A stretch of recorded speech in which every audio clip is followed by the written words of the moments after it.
Bueno, amigos, regresamos a este primer segmento de Foro Económico y como le comenté en la introducción, en este primer segmento queremos hablar sobre la posible eliminación del impuesto de la crudita y como mencioné en la introducción, queríamos tener aquí a un experto en la materia que era el CPA, Kenneth Rivera, quien escribió precisamente ayer un artículo para El Nuevo Día, la sección de negocios, muy bueno y quiero discutir ese artículo. Lo llamé, pero está complicadito hoy y no va a poder estar con nosotros, pero como quiera, ¿verdad? Vamos a hablar sobre el mismo y me acompaña nuestra reportera Ivette Quiñones, que junto a ella vamos a estar analizando este reportaje del Nuevo Día a cargo del CPA Kenneth Rivera sobre qué es esto de la crudita, los impuestos a la crudita, si lo que está queriendo hacer el gobernador de eliminarlo, aunque sea temporero. Esto pasó por un trámite en el Senado y bueno, queremos explicar todo esto. Así que gracias, Ivette, por estar con nosotros acá en este primer segmento, que usualmente te tenemos en el segundo segmento, pero hoy, ¿verdad? Estamos aquí en el primero para hablar sobre este tema. Claro, Nilda, siempre es un placer. Sí, claro que sí. De hecho, déjeme dar un preámbulo de lo que está aconteciendo, ¿verdad? De la inflación que hemos estado viendo, que obviamente no, es conocida por todos porque todos hemos sentido el impacto en nuestro bolsillo a consecuencia del aumento y la inflación súbita del precio del petróleo a causa del conflicto bélico entre Rusia y Ucrania. Ustedes saben que Rusia es uno de creo que es el tercer país exportador más grande del mundo de petróleo, que quizás no vende petróleo a Estados Unidos ni ¿verdad? Para este área del mundo, pero sí es uno de los grandes proveedores de gas natural y de petróleo para Europa y Asia. Pero al haber escasez en Europa y en Asia, pues obviamente los proveedores del combustible para Occidente, ¿verdad? Para Estados Unidos, pues se complica todo porque hay más escasez a nivel global. Y esto pues dispara. Sabemos obviamente que en economía cuando hay escasez de cualquier producto por la misma demanda, el concepto de la oferta y demanda, pues aumentan los precios. Y pues se complica la cosa porque ya veníamos viendo una inflación por causa de la pandemia, por los lockdowns que se hicieron en el 2020, que todavía estando en el 2022, no se ha estabilizado el disloque que se creó en el 2020 por el cierre de los mercados y que había provocado unas escaseces también de ciertas materias primas y que había provocado una inflación y que ahora la vemos mucho más ¿verdad? Recrudecida con toda esta situación del conflicto bélico que no estaba contemplado. Esto cayó, ¿verdad? De sorpresa a finales de febrero, esta invasión de Rusia a Ucrania. Y esta situación que esperábamos que se resolviera en las primeras semanas, pero parece que va para largo. Ya prácticamente llevamos más de un mes con este conflicto bélico y no acaba de resolverse y se complica más la cosa. Ivette, de verdad que no sé, ¿verdad? ¿Qué noticias tú tienes con relación a esta situación bélica en Ucrania? Pero estamos sintiendo y se está sintiendo fuertemente en el aspecto económico. De hecho, ya muchos economistas están hablando de la guerra económica que se está creando, porque esto está provocando otra serie ¿verdad? de situaciones entre China, Estados Unidos, Rusia. Rusia está apoyando, China está apoyando a Rusia, obviamente los países de la OTAN que apoyan a Estados Unidos. Bueno, hay que estar pendiente porque de hecho se espera. Y esto lo digo seriamente, estuve viendo unos reportajes de Ray Dalio, que ha sido uno de los mayores inversionistas de la bolsa de valores, que de hecho yo hice un programa, lo puedes buscar en mi canal de YouTube, específicamente de la visión de Ray Dalio, que básicamente él prevenió la burbuja, la crisis económica del 2018, fue uno de los que habló más acertadamente de lo que estaba pasando con la burbuja hipotecaria del 2008. Al principio lo criticaron un montón, nadie la creía cuando ocurrió. Y ahora, desde ese momento, ¿verdad? Que predijo, ¿no? Como quien dice, veía venir la gran burbuja del 2018 y del colapso económico. Se le está tomando mucho en consideración sus análisis y ahora está haciendo unos análisis catastróficos en términos de que se previene un crash peor que el del 2008 y se estima que va a ser a finales del 2023 por unos indicadores que ya está dando la economía. Así que esos son lo que dicen los expertos, pero ciertamente la economía no anda bien con esta situación. En Puerto Rico, para contextualizarlo más lo que estamos viviendo aquí en Puerto Rico, ciertamente todos hemos sufrido el aumento vertiginoso en las bombas de la gasolina.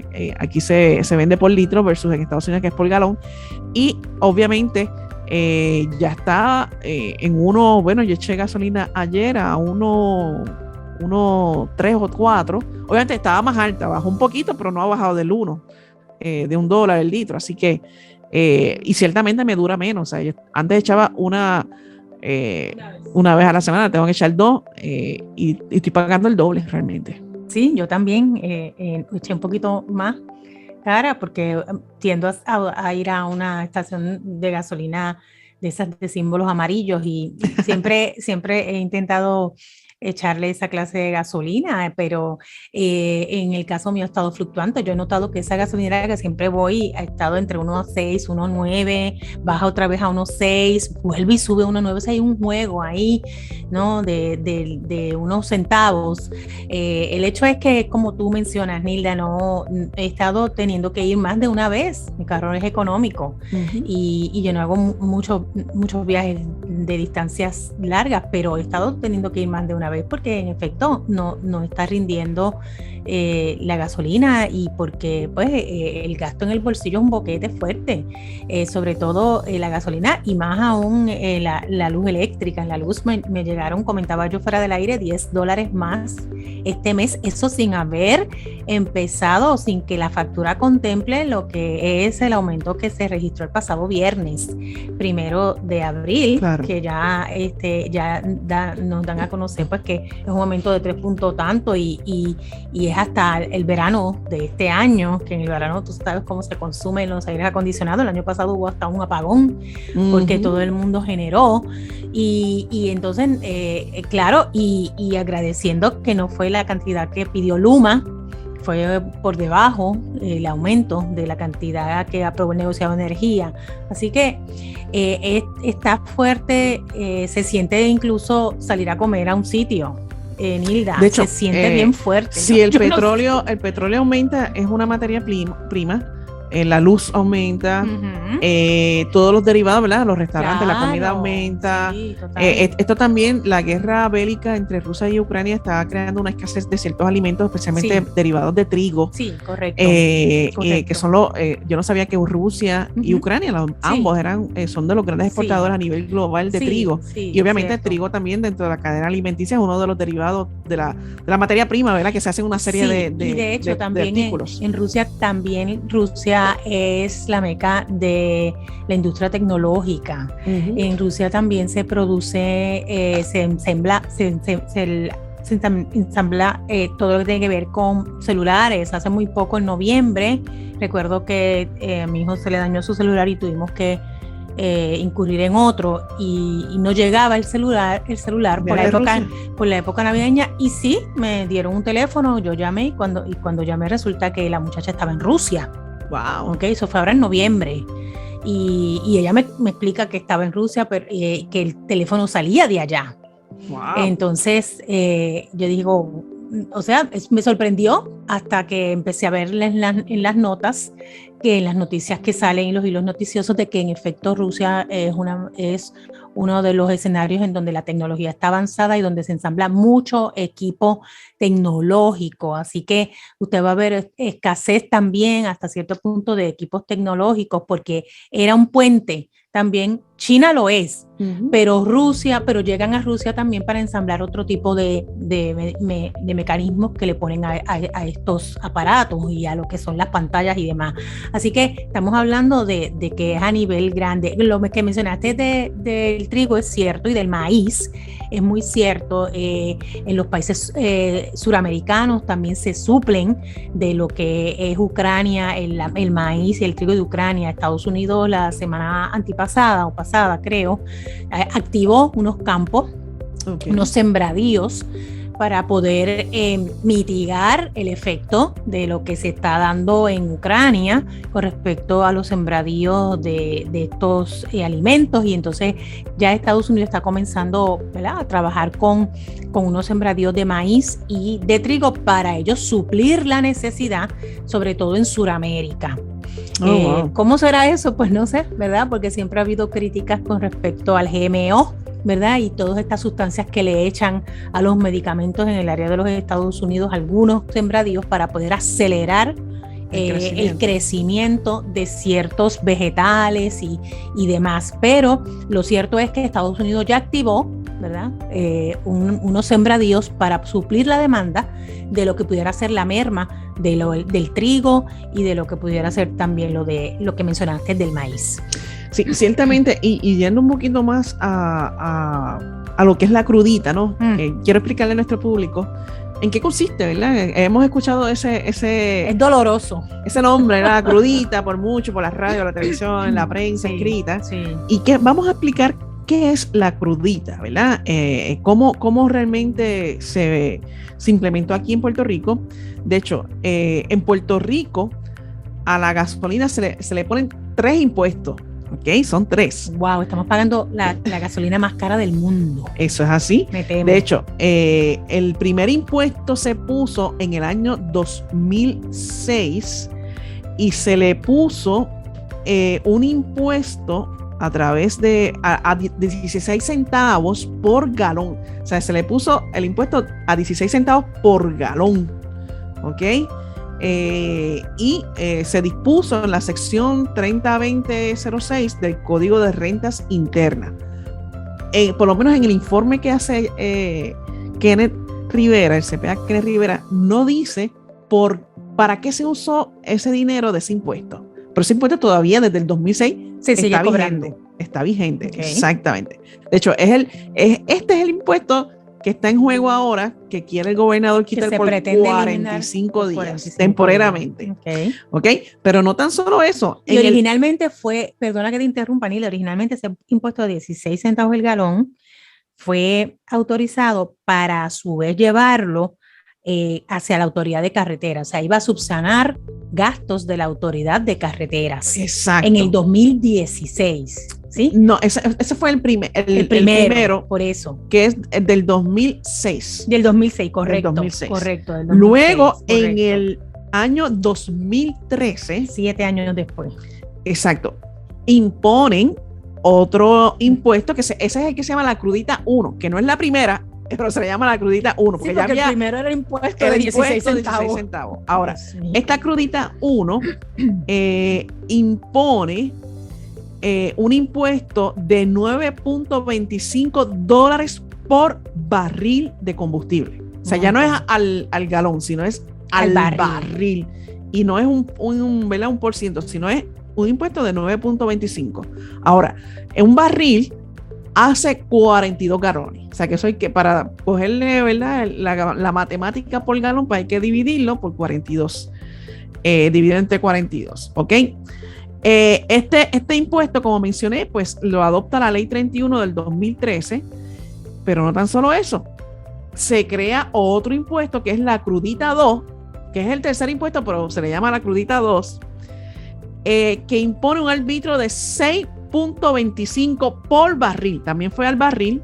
El primero fue de 9.25, este es de 6.25. El de 9.25 consiste de 22 centavos por galón. Correcto, 22 centavos el galón. Y el crudita 2, estamos hablando de unos 15 centavos el galón. Exacto. Okay, lo que suman entre los dos, 37 centavos por galón. Que es un montón. Es un montón. Exacto. Eso entre la crudita 1 y 2. En eso estaba la gasolina cuando yo empecé a guiar en la universidad. Sin contar lo de el sin impuesto. Sin contar los 16 centavos del primer impuesto radicado no sé en el 2006. Exacto, ¿cómo entonces eso se trasluce en litros? Acuérdate que aquí se vende en litros, ¿no? Claro, claro. Que no sé cuánto, todavía no he hecho las matemáticas y no lo he visto, por lo menos el informe que hace Kenneth. no lo establece, no establece de esa forma, claro, de cuánto es la cantidad de centavos que vemos por en litro. La pompa, por litro. Por litro en la que pompa. No sabemos. Pero ciertamente yo creo que es como unos 15 centavos por litro. Wow. Yo no sé, o sea, habría que verificar. Sí, habría que ver cuánto es cómo se convierte, cómo se hace haciendo la conversión, pero lo cierto es que son 3 distintos arbitrios con una diferencia sustancial, porque del 2006 al 2015, del 2006 al 2013 y del 2013 al 2015 caemos con esos 3 arbitrios y ahora en el 2022, entonces nos sorprende el costo de la gasolina ante la situación de Ucrania, con el aumento de Ucrania versus Rusia, pero nosotros tenemos 3 aumentos encima que ya veníamos trayendo desde el 2006, con lo cual el cuadro se ve mucho más dramático. Claro. Porque no es la misma circunstancia que estaría viviendo otro país, ¿verdad? Por decirlo así, versus la que nosotros venimos trayendo, porque desde el 2006 venimos aumentándole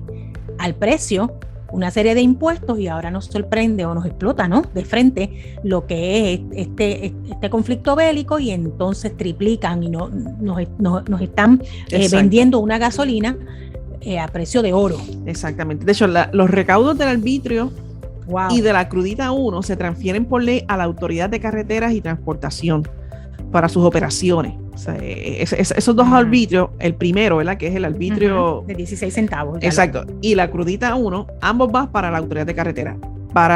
Sin embargo, los recaudos de la crudita 2 ingresan a un fondo especial de la Autoridad para el Financiamiento de la Infraestructura de Puerto Rico, lo que se llama AFI. AFI usaría el fondo especial para pagar unas deudas preexistentes de la Autoridad de Carretera, de las cuales la mayoría eran del Banco Gubernamental de Fomento. Acuérdate que el Banco Gubernamental de Fomento cierra precisamente para el año 2015, por ahí, y se crea entonces AFI, que es la Autoridad para el Financiamiento de la Infraestructura de Puerto Rico. Y entonces, ese impuesto de la crudita 2 va para pagar una deuda que se quedó del Banco de Desarrollo Económico cuando cerró, que era de la Autoridad de Carretera. Ya. Ahora, todo esto obviamente está amarrado al plan de ajuste a la deuda de promesa, ¿verdad? De la Junta de Supervisión Fiscal. Claro. Y lo que se está discutiendo aquí, que el gobernador está proponiendo una medida para que bajen por 45 días, se elimine el primer arbitrio. No la crudita 1 y 2, el primero, el de 16 centavos. Pero es parcial, o sea, no temporero, es temporero. Días. No sabemos por qué. Porque lo ideal sería que lo eliminaran. Ya pero, de hecho, porque ya la Junta, ¿verdad? Gritó que no se puede quitar porque afecta el plan de ajuste a la deuda. Y eso ya está aprobado, ¿verdad? Por el Tribunal Federal. O sea, que se está contando con ese dinero para... Exacto. Ahora, el gobernador, ¿verdad? Puso unas alternativas de cómo entonces buscar de otras fuentes de otros ingresos, de otras áreas, para mitigar ese arbitrio, ¿no? que se pretende, que de hecho ya se aprobó en el Senado, pero todavía no se ha visto en la Cámara de Representantes, y ya vimos que el presidente de la Cámara, Rafael Tatito Hernández, dijo que no está de acuerdo con la medida. El gobernador ¿verdad? Propone que se haga el gobernador de Puerto Rico propone hacer un proyecto de ley para obtener los fondos de la Asociación de Suscripción Conjunta, la ASC, que es esos son los encargados de administrar el seguro de responsabilidad obligatoria para vehículos. Exactamente. ¿Cierto? O sea que lo que tú pagas del malvete. Los $99. Los $99. Vamos a hablar en arroyo habichuela. Los $99 con lo que el gobernador está paliando, por decirlo de una manera, los 16 centavos, o sea, con los $99 con lo que el gobernador está respondiéndole a la Junta. Él dice que se puede sacar el dinero de ahí. Para recaudar el dinero de ahí y poder eliminar entonces 50 los 16 millones. Centavos. Exactamente. Con una contribución... Él habla de que el Departamento de Hacienda le impondría una contribución del 50% que generaría 25 millones. La pregunta es, si Hacienda le pone un impuesto a la ASC la ASC no pondría ese impuesto para adelante. O sea, o sea que nos quedamos igual. Bueno, no sé, pregunto. Yo sé que la ASC siempre se ha caracterizado por ser un fondo generoso, que recauda muchos ingresos. Yo no sé si ellos con esos 50 millones, si se pretende, ¿verdad? Con esos 50 millones sustituir el arbitrio temporero, le haga una mella a esta organización de la ASC y que después tengan que subir el malvete, ¿te imaginas? Bueno, vamos a quedar con los dos impuestos. Correcto. Entonces, eso yo espero que no se le... Sí, entonces aumentarían los dos lados, ¿no? Vamos a ver, ¿verdad? Yo espero, ¿verdad? Inquietante. Que sea realmente un alivio, pero obviamente todavía esto se aprobó en el Senado, pero no se ha aprobado en la Cámara, así que está en veremos. Pero es interesante conocer el trasfondo de las famosas cruditas. Sí, y me inquieta y me gustaría conocer cuáles son las motivaciones de Tatito Hernández para oponerse al proyecto de la eliminación temporera de los 16 centavos que tienen que ver con el arbitrio del 2006. Habría que... Sería bueno, es interesante porque el Senado pasó, pero no así ahora en la Cámara, y Tatito ya ha dicho que no lo aprueba o que no lo favorece. ¿El por qué? Pues no sabemos, como que no se ha expresado abiertamente con respecto al por qué. Exacto. Pero sin embargo, pues sabemos que lamentablemente también tenemos que ver, pues, ¿verdad? Que como hay pues se hablan, ¿no?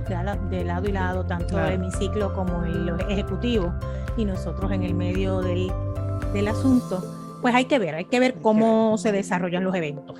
Eso es así. Así que nada, no tenemos más tiempo para este segmento de análisis de este tema. Pero hay que seguirle el rastro a ver si realmente se va a eliminar eso y le van a dar un alivio a los contribuyentes, especialmente a las personas que usan, ¿verdad?, sus autos para ir al trabajo y que realmente es una necesidad hoy en día transportarse. Así es.